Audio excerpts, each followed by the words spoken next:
मेरे प्यारे देशवासियों, मन की बात में आप सभी से जुड़ना, आप सभी से सीखना, देश के लोगों की उपलब्धियों के बारे में जानना वाकई मुझे बहुत सुखद अनुभव देता है।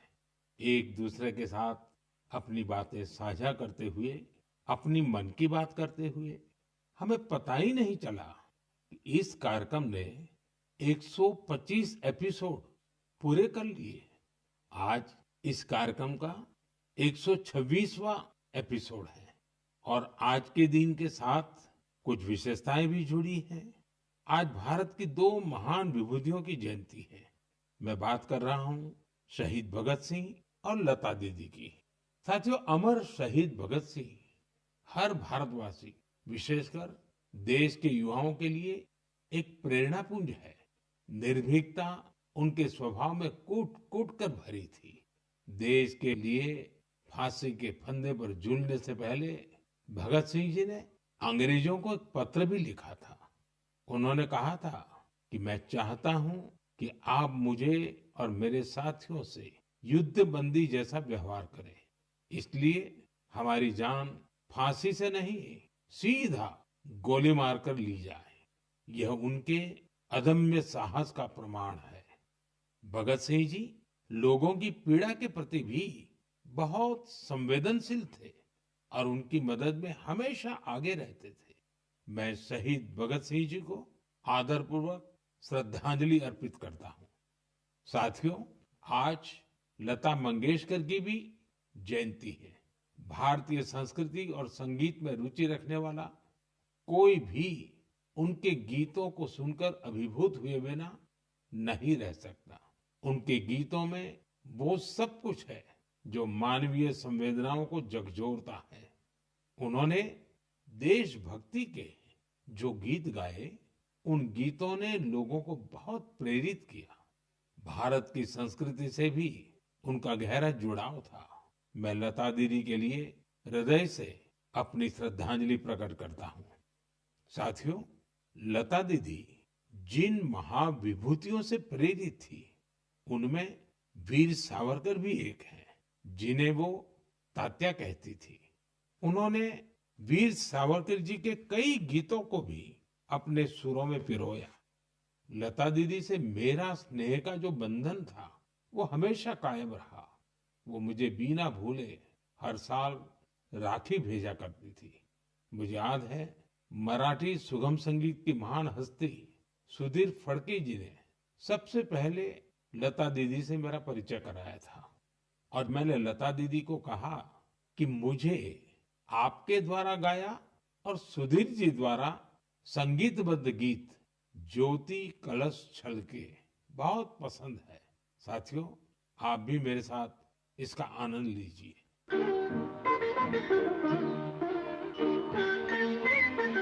ज्योति कलश छलके, ज्योति कलश छलके, ज्योति कलश छलके, ज्योति कलश छलके।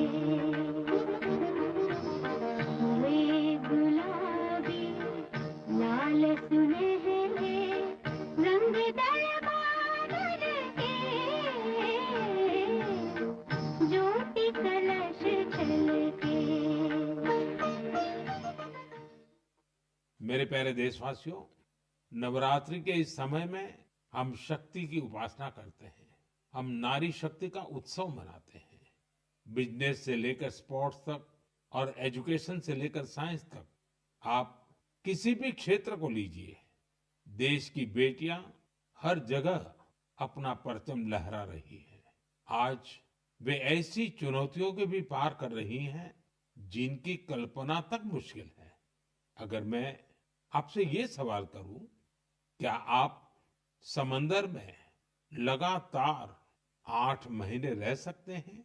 क्या आप समंदर में पतवार वाली नाव यानी हवा के वेग से आगे बढ़ने वाली नाव से 50,000 किलोमीटर की यात्रा कर सकते हैं और वो भी तब जब समंदर में मौसम कभी भी बिगड़ जाता है। ऐसा करने से पहले आप हजार बार सोचेंगे, लेकिन भारतीय नौसेना की दो बहादुर ऑफिसर्स ने नाविका सागर परिक्रमा के दौरान ऐसा कर दिखाया है। उन्होंने दिखाया है कि साहस और दृढ़ संकल्प होता क्या है।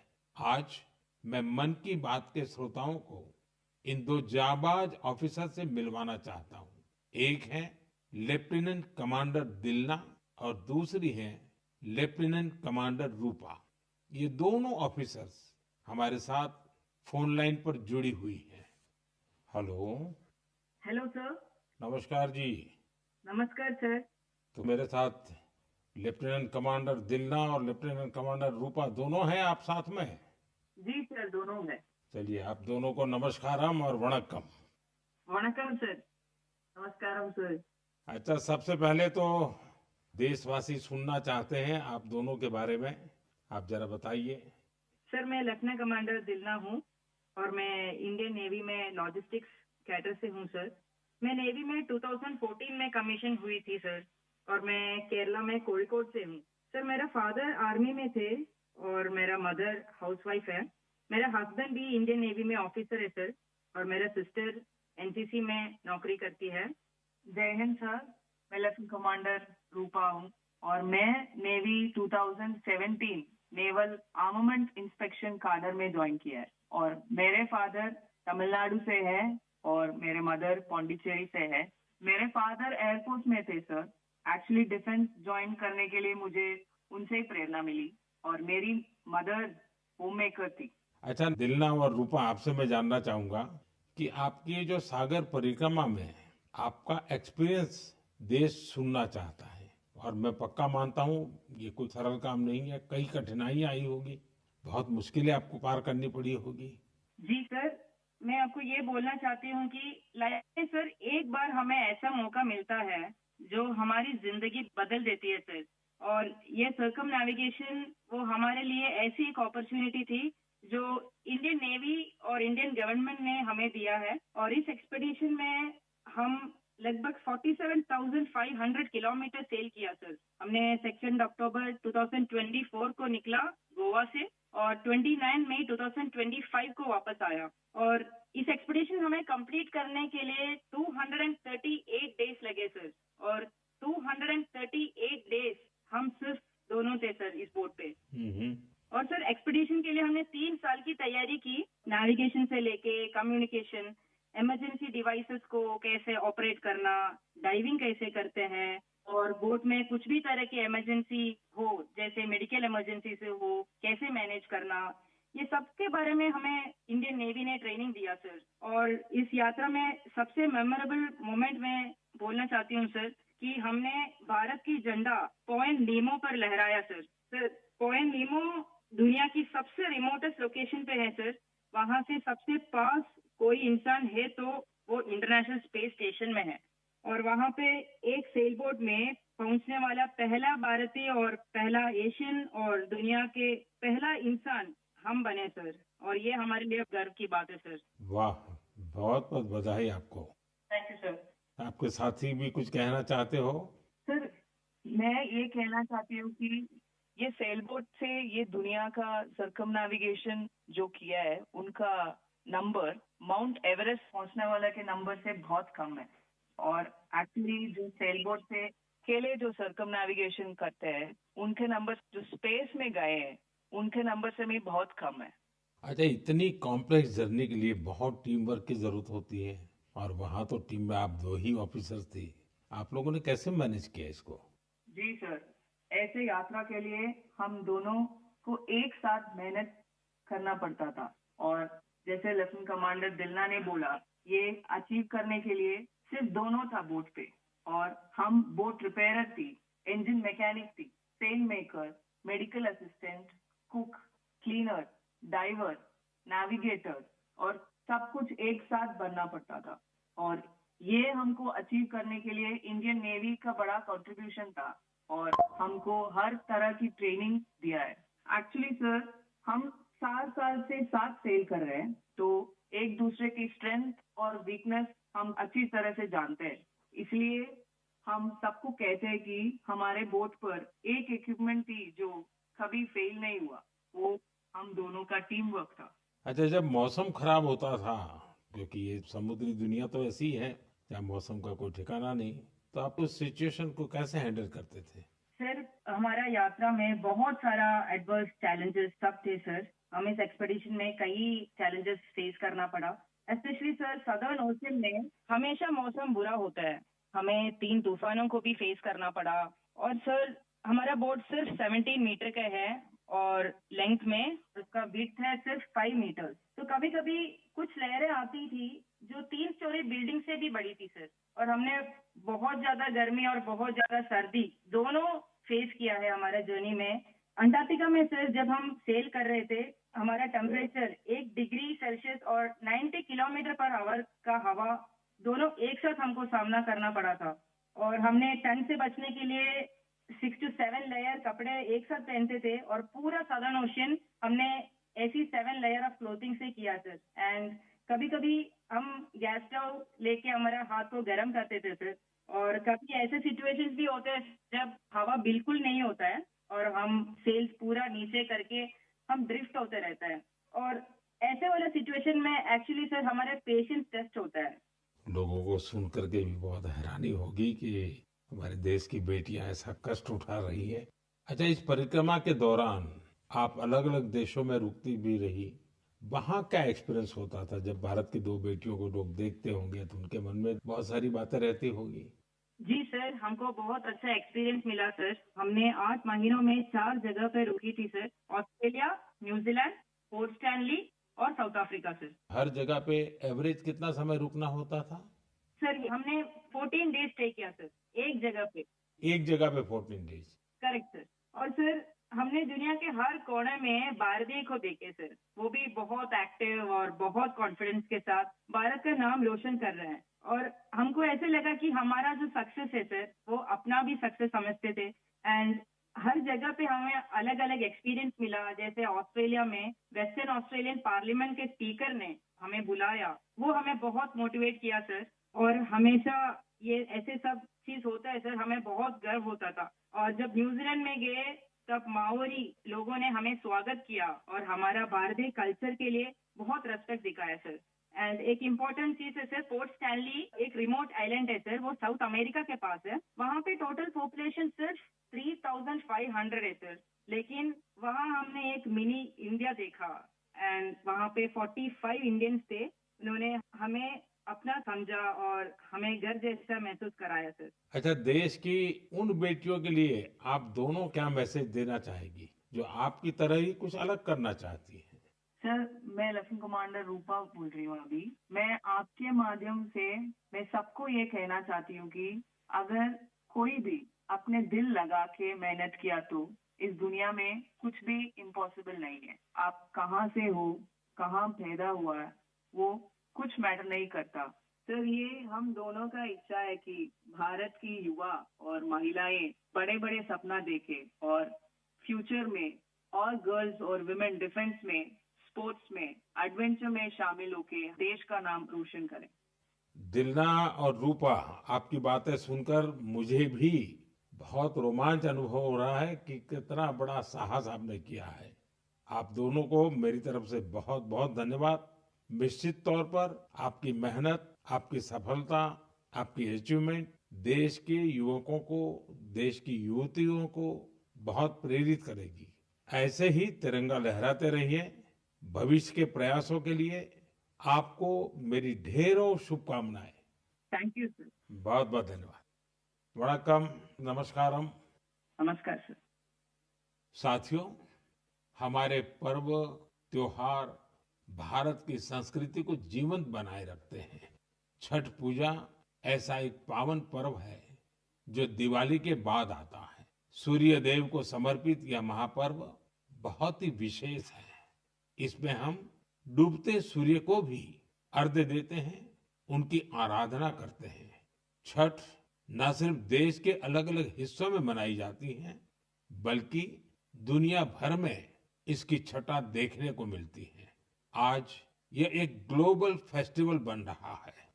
साथियों, मुझे आपको ये बताते हुए बहुत खुशी है कि भारत सरकार भी छठ पूजा को लेकर एक बड़े प्रयास में जुटी है।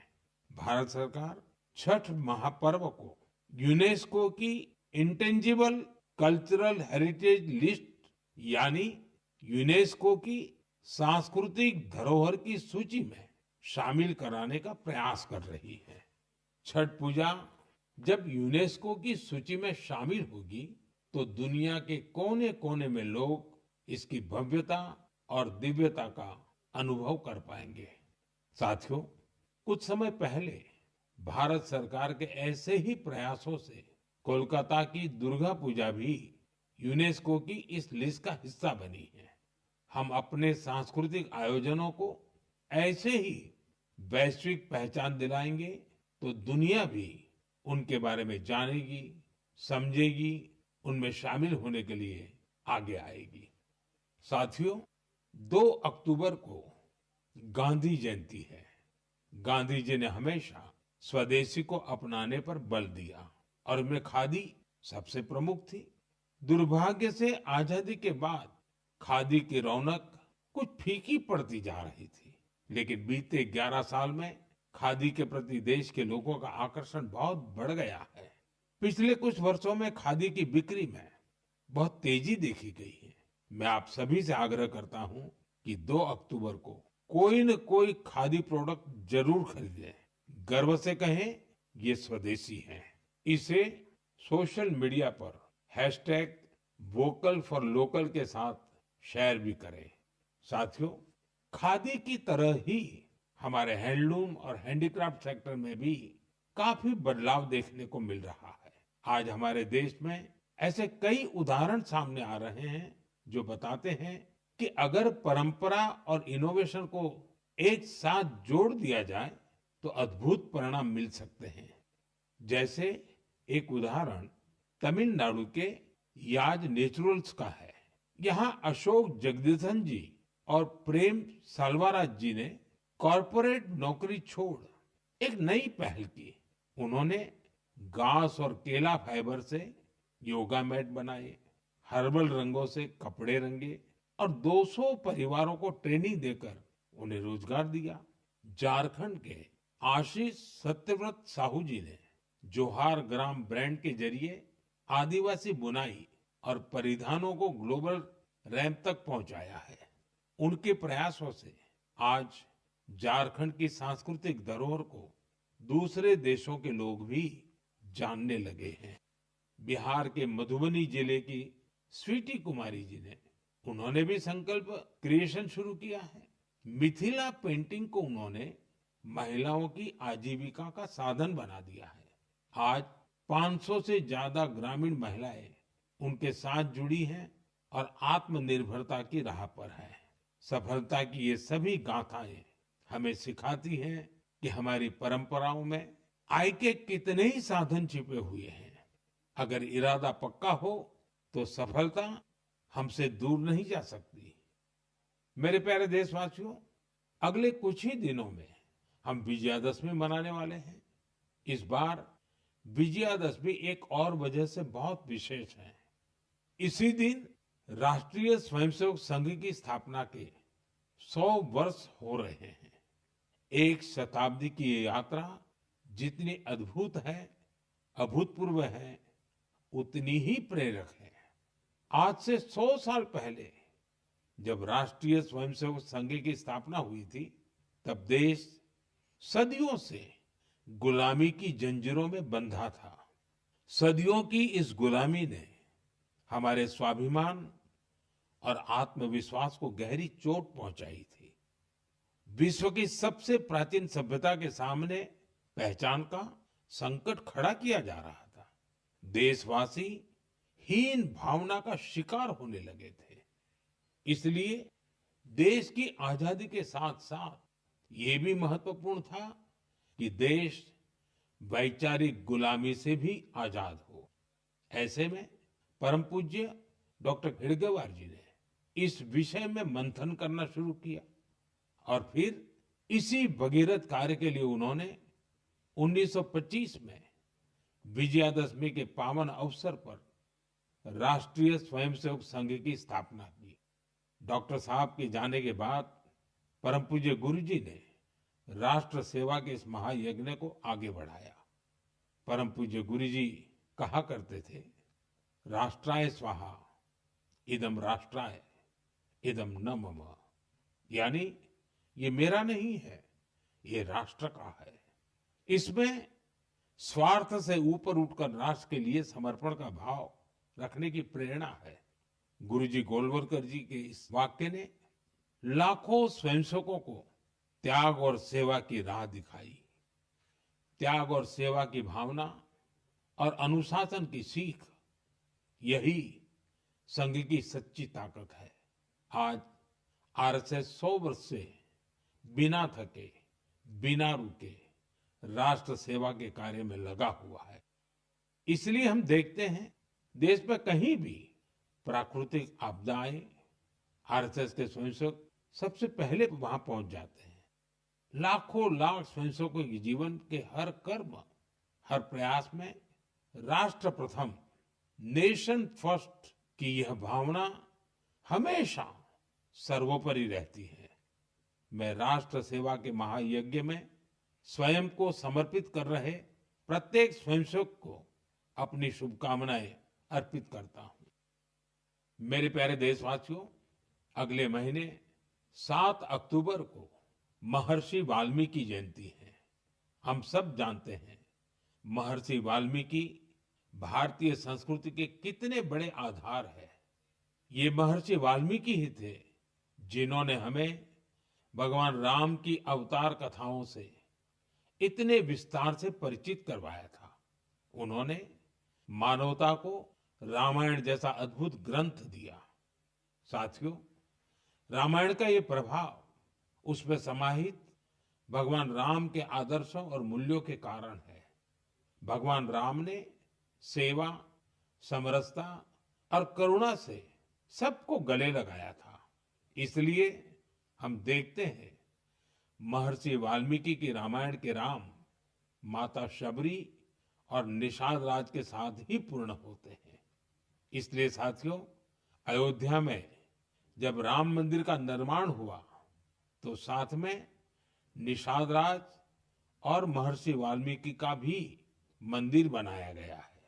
मेरा आपसे आग्रह है, आप भी जब अयोध्या में रामलला के दर्शन करने जाएं तो महर्षि वाल्मीकि और निषाद राज मंदिर के दर्शन जरूर करें। मेरे प्यारे देशवासियों, कला, साहित्य और संस्कृति की सबसे खास बात होती है कि ये किसी एक दायरे में बंधी नहीं होती। इनकी सुगंध सभी सीमाओं को पार कर लोगों के मन को छूती है। हाल ही में पेरिस के एक कल्चरल इंस्टीट्यूट सौंथ मंडपा ने अपने 50 वर्ष पूरे किए। इस सेंटर ने भारतीय नृत्य को लोकप्रिय बनाने में अपना व्यापक योगदान दिया है। इसकी स्थापना मिलेना साल्विनी ने की थी। उन्हें कुछ वर्ष पहले पद्मश्री से सम्मानित किया गया था। मैं सौंथ मंडपा से जुड़े सभी लोगों को बहुत बधाई देता हूं और भविष्य के प्रयासों के लिए उन्हें शुभकामनाएं देता हूं। साथियों, अब मैं आपको 2 छोटी ऑडियो क्लिप सुना रहा हूं। इन पर ध्यान दीजिएगा। दयालु सित किन सितना मिनिह कौरुंदो मसबंदे मिनिहा गन सोंदिने नैनु विदो बिंद कुदुसितुवे दयालु सित किन सितना मिनिह कौरुंदो मसबंदे मिनिहा गन सोंदिने। अब दूसरी क्लिप भी सुनिए। मनिदन मनिदन काइलये மற்றெதுதான் இங்கு கவலைப்படும் கருணையுள்ளத்தில் பரவிடவே அன்பு செய்வாய் நீ என் தோழா மனிதன் மனிதனுக்காயில்லையே மற்றெதுதான் இங்கு கவலைப்படும் கருணையுள்ளத்தில் பரவிடவே साथियों, ये आवाज इस बात की साक्षी है कि कैसे भूपेन हजारिका जी के गीतों से दुनिया भर के अलग अलग देश आपस में जुड़ते हैं। दरअसल श्रीलंका में एक बेहद ही सराहनीय प्रयास हुआ है। इसमें भूपेन दाजी के प्रतिष्ठित गीत मनुहे मनुहार बाबे, इसका श्रीलंकाई कलाकारों ने सिंहली और तमिल में अनुवाद किया है। मैंने आपको इन्हीं का ऑडियो सुनाया है। कुछ दिनों पहले मुझे असम में उनके जन्म शताब्दी समारोह में शामिल होने का सौभाग्य मिला था। यह वास्तव में एक बहुत ही यादगार कार्यक्रम रहा। साथियों, असम आज जहां भूपेन हजारिका जी की जन्म शताब्दी मना रहा है, वहीं कुछ दिनों पहले एक दुखद समय भी आया है। जुबिन गर्ग जी के असामयिक निधन से लोग शोक में हैं। जुबिन गर्ग एक मशहूर गायक थे जिन्होंने देश भर में अपनी पहचान बनाई। असम की संस्कृति से उनका बहुत गहरा लगाव था। जुबिन गर्ग हमारी यादों में हमेशा बने रहेंगे और उनका संगीत आने वाली पीढ़ियों को मंत्र मुग्ध करता रहेगा। जुबिन गार्ग आसिल अहोमोर हमोस कृतिर उज्जवल रत्नो जनोतार हृदय तेयो हृदय जियाय थाकीबो। साथियों, कुछ दिन पहले हमारे देश ने एक महान विचारक और चिंतक S.L. भैरप्पा जी को भी खो दिया है। मेरा भैरप्पा जी से व्यक्तिगत संपर्क भी रहा और हमारे बीच कई मौकों पर अलग अलग विषयों पर गहन बातचीत भी हुई। उनकी रचनाएं युवा पीढ़ी के विचारों को दिशा देती रहेगी। कन्नड़ा की उनकी बहुत सारी रचनाओं का अनुवाद भी उपलब्ध है। उन्होंने हमें बताया कि अपनी जड़ों और संस्कृति पर गर्व करना कितना मायने रखता है। मैं S.L. भैरप्पा जी को अपनी भावभीनी श्रद्धांजलि अर्पित करता हूं और युवाओं से उनकी रचनाएं पढ़ने का आग्रह करता हूं।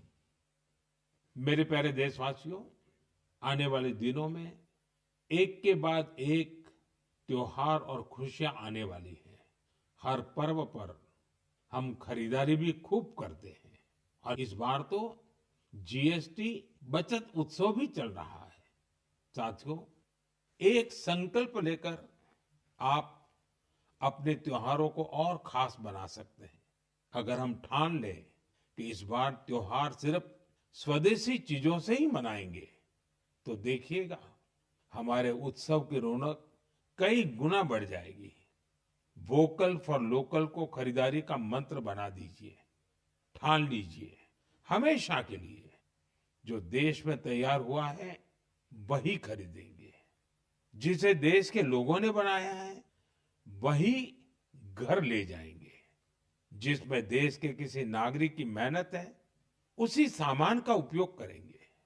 जब हम ऐसा करते हैं तो हम सिर्फ कोई सामान नहीं खरीदते, हम किसी परिवार की उम्मीद घर लाते हैं, किसी कारीगर की मेहनत को सम्मान देते हैं, किसी युवा उद्यमी के सपनों को पंख देते हैं।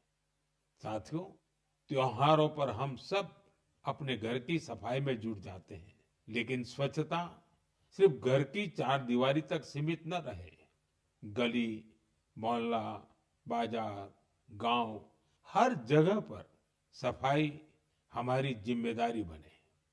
साथियों, हमारे यहाँ ये पूरा समय उत्सवों का समय रहता है। और दिवाली एक प्रकार से महाउत्सव बन जाता है।